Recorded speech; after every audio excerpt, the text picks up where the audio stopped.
Here's 5 ways meditation can help you and your autism.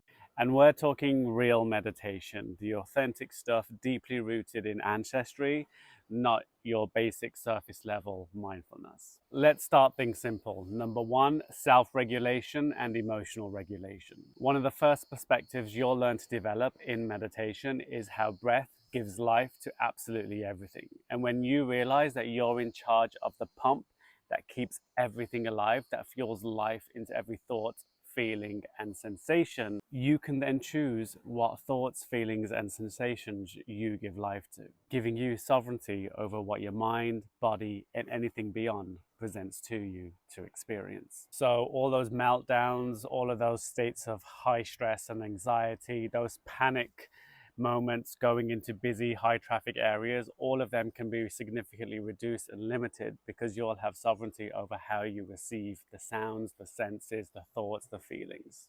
Which brings me on to number 2, where the mind and body become in service to you. So one of the things you'll learn in meditation is that you exist as a singular entity, as a conscious entity that has a body and that has a mind and that has access to other realms beyond.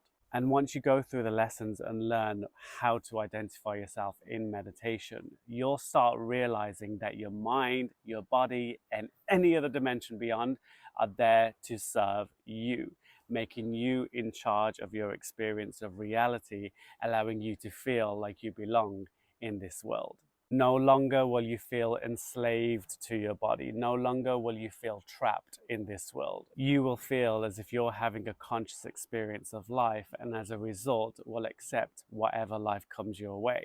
But again, you have that superpower of choosing what you give life to, therefore shaping the experience to better serve you and your truth. Which brings me on to the third benefit of meditating for autism: tapping into your authentic self, learning from your own truth and expressing that into life. Meaning no more masking, communicating as an art form, and no more conforming to ways that you feel like you have to be.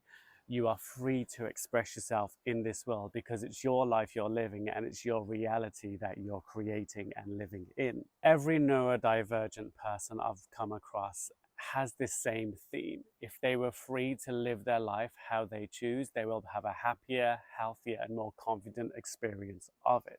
And learning meditation helps you do that effortlessly and in a way that reduces harm to self and others around you. Because you're connecting to the core principles of universal truth by learning and tapping into your own authentic self, you develop a sense of space and understanding of other people, other beings, and energy in this world. Rather than communicating in a very specific way, you learn to tap into your own way of expressing yourself so that people can understand you better. No longer will you need to mask who you are because you'll realize that you're part of a higher cluster of energy that you're bringing into the material world. Therefore, you're not allowing the material illusion to shape you, you're allowing the truth to shape the material illusion around you. Therefore, your quirks, your individuality now become your strength. Which wonderfully brings me on to the fourth benefit of meditation for autism: self-transcendence. Let's quickly recap before we dive into this. Number 1, we learned breathing as a life-giving force, meaning you could choose your reality based on what you choose to breathe life into. Number 2, identifying yourself as something far more than just mind and body, allowing you to move seamlessly through experience of the senses, experiences of the metaphysical world, your thoughts, your feelings, your sensations that you receive in your mind, and then interacting with energy beyond, such as your dreams and your imaginations. And as you identify yourself as this higher version of self, you then get to learn to express yourself effectively because you are now learning from a higher truth and not conforming to the material illusion around you. And as we ascend into level 4 of your meditation journey, which is all about self-transcendence and moving seamlessly through different realms of reality and dimensions, 2 very key things occur at this point.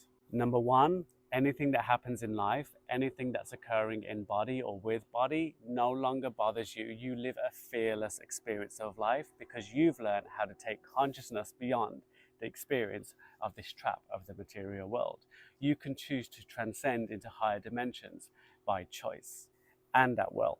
And by gaining this ability, you then now realize how small, and I wouldn't say insignificant, that because that's too strong of a word, but how basic and how simple life's experience actually is in compared to the grander scheme of things. So life becomes this tolerable, really peaceful, seamless, easy experience. And usually you don't connect those words to people living with autism. That's the gift that meditation can give to you, because you know how to ascend into different realms. You know how to exist within your body now rather than surrendering to it and existing as the body. You know how to exist within the mind now instead of surrendering to the mind and existing as the thoughts, feelings, and sensations that you experience. You're identifying yourself as a core fragment of the universal truth. Therefore, you're able to now ascend closer to that universal truth and bring it to life. Again, you are a vessel bringing energy out. You are not a product of the vessel being your body, of course. Which brings me to the fifth benefit of meditation for the sake of this video, which is unleashing your absolute potential and awakening the giant that you are and the force of life that you bring into this material world. You are not living without purpose. You do not lack direction. You have a reason to belong. You have a reason to be here. And though the world may make you feel like you don't belong here and that you need to conform to its way and structure, my autistic friends, you represent a higher knowing, a level of awareness that many, many individuals wish to attain. The only thing is that it's happening all randomly, and we need to harness control over that. We need to understand how it's operating so that we can have sovereignty over mind and body, so that we can finally awaken our potential and navigate through this life experience with confidence, coherence, and understanding exactly why we were put in this body, in this time, and in this place. For almost a decade, I've been teaching meditation, and for a significant portion of that, I've been studying and focusing on neurodivergent individuals, specifically those with autism. And that's where I need your help. If you're autistic and you want to navigate your life into a better state of fulfillment, and you don't want to mask anymore, and you want to feel as if you belong and that you have sovereignty over your mind and body, go over here. I'm doing a study. It's non-invasive. You just got to answer a few questions. I will send you some guided meditations and then answer the same questions again to see how effective the practices were. And with this information, I can then now go into institutions and get meditation recognized as a fundamental and formal tool to help people with autism navigate their lives forward, grow, and access their potential. You know there's more to you than just a body. I know there's more to you than just a body. You are so much more than the thoughts and feelings and sensations you're experiencing, and it's time to awaken your intelligence and tap into the potential of your being. Together we can make incredible change and move autism leaps and bounds forward. Autism needs something that's transcendental in order for it to be seen less as a disorder and more as a unique individual way of operating in life. Go here and follow the instructions. Thank you so much for tuning in.